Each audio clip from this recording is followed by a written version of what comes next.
Phone tapping పై కేంద్రం serious. రంగంలోకి దిగిన సెంట్రల్ ఇంటెలిజెన్స్ విభాగాలు. ఫామ్ హౌస్ కేసులో బీజేపీ ముఖ్య నేత బిఎల్ సంతోష్ను ఇరికించేందుకు చేసిన కుట్రపై విచారణ సేకరణ. మాజీ పోలీస్ అధికారుల స్టేట్మెంట్లపైన ఆరా. పలువురు బీజేపీ అగ్రనేతల ఫోన్లు ట్యాప్ చేసినట్లు అనుమానాలు. సాఫ్ట్వేర్ డివైజ్ను ఎక్కడ కొనుగోలు చేశారనే దానిపై ఎంక్వైరీ. కేసును సిబిఐకి అప్పగించాలని బీజేపీ నేతల డిమాండ్. ఓకే, వాస్తవానికి అన్న ఇది కేసు ఇంకా కొనసాగించే అవకాశం ఉంటుంది.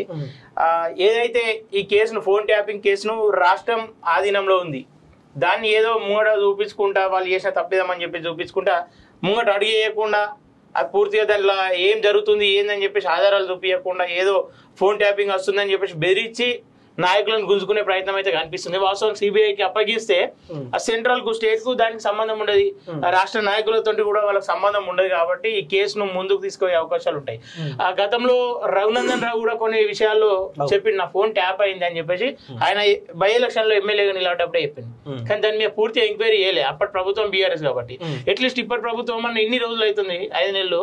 ఆ ఎంక్వైరీ చేసినాం, వీళ్ళని అరెస్ట్ చేసినాం, ప్రభాకర్ రావు నాకు ఆధారాలు ఇచ్చిందని చెప్పేసి అంటున్నాడు. కానీ ఆ కేసు అయితే ముంగట జరిగినట్టు కనిపిస్తుంది.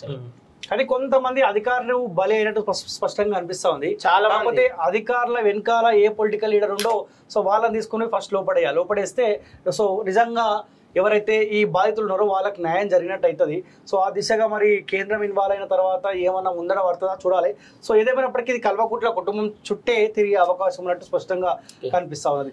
అలర్ట్ అయినా బీజేపీ నిన్న మొన్నటి దాకా ఫోన్ ట్యాపింగ్ ను బీఆర్ఎస్ కాంగ్రెస్ సంబంధించిన అంశంగానే చూసిన బీజేపీ ఇప్పుడు అలర్ట్ అయింది. తమ పార్టీ అగ్రనేతను అక్రమ కేసులో ఇరికించేందుకు కుట్ర పన్నారని తెలిసి దాన్ని సీరియస్ గా తీసుకున్నది. ఈ నేపథ్యంలో కేసు విచారణ పకడ్బందీగా జరిగేలా చూడాలని, ఇందులో కేసీఆర్ ప్రమేయాన్ని తేల్చాలని అనుకుంటున్నది.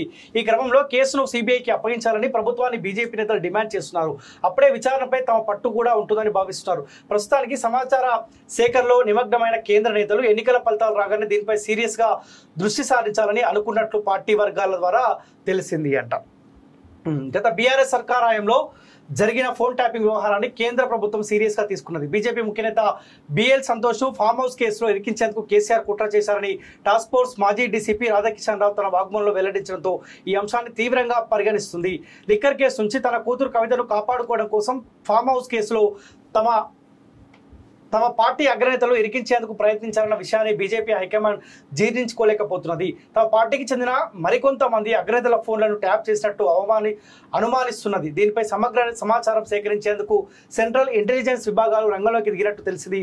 కేంద్ర దర్యాప్తు సంస్థల అధికారులు రాష్ట్ర పోలీసులకు టచ్లోకి వచ్చి ట్యాపింగ్ వ్యవహారంపై ఆరా తీసినట్లు సమాచారం అంట. చూడాలి ఈ ఫోన్ ట్యాపింగ్ వ్యవహారం ఎంత మేరకు ముందర పడుతుంది. ఓన్లీ అధికారులని పోలీస్ డిపార్ట్మెంట్ సంబంధించిన కొంతమందిని బలి చేసే ప్రయత్నం ఏమైనా చేస్తా ఉన్నారా, లేకపోతే అధికారుల వెనకాల ఏ కల్వకుట్ల కుటుంబానికి సంబంధించిన వాళ్ళు ఉన్నారో వాళ్ళని ఏమైనా ఇరికిచ్చి ఇబ్బందులు పెట్టే ప్రయత్నం చేస్తారా చూడాల్సిన అవసరం ఉన్నది. కానీ పొరపాటును కనుక మూడోసారి కేసీఆర్ కనుక అధికారులకు వచ్చి ఉంటే ప్రతి ఒక్కరి ఫోను ట్యాప్ చేసే అవకాశం ఉంటుండే, ప్రతి ఒక్కరు వాయిస్ వినే అవకాశం ఉంటుండే. ఏమన్నా గవర్నమెంట్ వ్యతిరేకంగా కనుక మనం ఒక అడుగు ముందుకేయాలంటే సో ఇమీడియట్లీ మనలాంటి వాళ్ళపైన చర్యలు ఉండే అవకాశం ఉంటుండే. కానీ ఇప్పుడు చాలా మంది అంటా ఉన్నారు కేసీఆరే ఉంటే అయిపోతుండే కదా అంటా ఉన్నారులే. కానీ ఎవరైతే కేసీఆరే ఉంటే అయిపోతుండే అని అనుకున్న వాళ్ళు కూడా మీ ఫోన్ కూడా ట్యాపింగ్ గురై మీరు కూడా ఇబ్బందులు పడే అవకాశం ఉంటుండే. కానీ చూడాల్సిన అవసరం ఉంది. ఫోన్ ట్యాపింగ్ వ్యవహారం ఎంత మేరకు ముందర పడుతుందో చూడాలి. 1200 మంది ఫోన్లు ట్యాప్ చేశారంట. ప్రణీత్ రావు స్టేట్మెంట్ లో కీలక విషయాలంట. ఆఖరికి సోషల్ మీడియా వేదికగా ఎవరైతే మాట్లాడుతూ ఉంటారో ఓయూ విద్యార్థులు కావచ్చు, కేయూ కావచ్చు, యూనివర్సిటీ విద్యార్థులు కావచ్చు, లేకపోతే ఉద్యమకారులు కావచ్చు, జర్నలిస్టులు కావచ్చు, లేకపోతే సోషల్ మీడియాలో కాస్త యాక్టివ్ ఎవరైతే ఉంటారో వాళ్ళందరి ఫోన్ ట్యాపింగ్ గురైనాయి. అప్పుడు ఆనాడు గవర్నమెంట్ వ్యతిరేకంగా ఎవరైతే చిన్న ప్రోగ్రామ్ చేసినాడు కథం వాళ్ళపైన ఒక నిఘా వేసి ఉంచాలి. వాడు ఎవరితో మాట్లాడుతూ ఉండు, వాని అడుగులు ఎటు ఉండే అవకాశం ఉంటుంది, కాస్త అటు ఫోకస్ చేసి ఉంచేవాళ్ళు. ప్రత్యర్థుల డబ్బు సీజ్ చేసి అబాల డబ్బుగా ప్రచారం. అసెంబ్లీ ఎన్నికల్లో బీఆర్ఎస్ ఓటంతో లాగర్ రూమ్ ధ్వంసం అంట. డిసెంబర్ 4 రాత్రి హార్డ్ డిస్కులు సర్వర్లు తొలగింపు. 50 హార్డ్ డిస్కులను ముక్కలు చేసి మూసిలో పడేసినట్టు వెల్లడి అంట. ఇప్పుడు అధికారుల పైన ప్రతి ఒక్కరి పైన ఇప్పుడు ప్రణీత్ రావు కావచ్చు, రాధాకిషన్ రావు కావచ్చు, ఎవడైతే ఉన్నాడో వాళ్ళ వెనకాల ఎవరున్నారో వాళ్ళందరిపైన శిక్ష పడాల్సిందే, వాళ్ళందరూ లోపడేయాల్సింది. లేకపోతే ఇప్పుడున్న గవర్నమెంట్లో కొంతమంది అధికారులు కూడా ఏ తరహాలో అయితే కేసీఆర్ ఫోన్ ట్యాపింగ్ చేసి వాయిస్లు విన్నాడో ఈ గవర్నమెంట్ కూడా అదే తరహాలో రిపీట్ చేసే అవకాశం ఉంటుంది.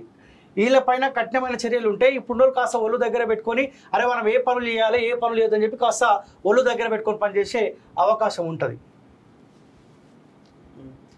సిబిఐతో ఎంక్వైరీ జరిపించాలి, 10 ఏళ్లలో కేసీఆర్ చేసిన అరాచకాలన్నీ వెలికి తీయాలని లక్ష్మణ్ అంటా ఉన్నాడు. ఫోన్ ట్యాపింగ్ పై సీఎం మౌనం ఎందుకు, కాళేశ్వరం స్కామ్ పై చర్యలేవి, తెలంగాణలో ఎప్పుడైనా ఎన్నికలు రావచ్చు అని చెప్పి కామెంట్ అంటారు. మళ్ళీ ఏం ఎన్నికలు, మళ్ళీ ప్రభుత్వం కూలిపోతే మళ్ళీ ఎన్నికలు వస్తాయి కదా. ఆహా